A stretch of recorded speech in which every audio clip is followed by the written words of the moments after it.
Good morning, guys. Welcome to the Daily Devotional. I'm Pastor Brian. So glad you could be with us this morning. The Bible is so very true. We are what we think about. We are what we think about.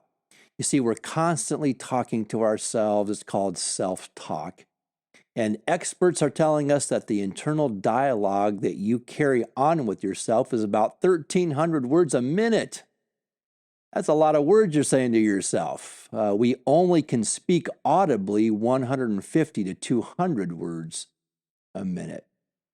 The biggest problem with this is most of our self-talk, most of the time we're talking to ourselves in a negative tone. It's negative. We are our own worst critic. We are always putting ourselves down, and then we're talking to ourselves about just giving up and all this kind of thing. All this is the result of a fallen nature. God wants us to look up to Him and redirect our self-talk. Focus on what God says about you. Who does God say that we are? I am a child of God. I can do this. He gives me strength. He's always with me, those kinds of things. And focus on what you're doing for His kingdom. Proverbs 4:24-27 gives us some absolute wonderful advice here.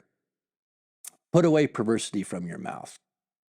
Keep corrupt talk far from your lips. Let your eyes look straight ahead. Fix your gaze directly before you. Make level paths for your feet and take only ways that are firm. Do not swerve to the right or to the left. Keep your foot far from evil.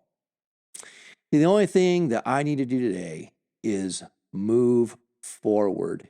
Keep my eyes on what Jesus is doing in my life and fill my mind up with what Jesus says.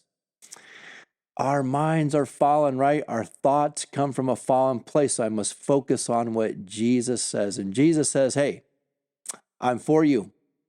I'm with you. I'm on your side. I'm going to help you. You can do this. I can do all things through Christ who strengthens me. God's thoughts are from heaven itself, and He wants us to know. Listen, God wants you to know today that you can do this, and you can do it in strength, and you can do it in power. He is with you all the way today. Fill your mind up with what God says about you, and that is all good things. And you will have all God's best for you today. Thanks, guys. Have a good one.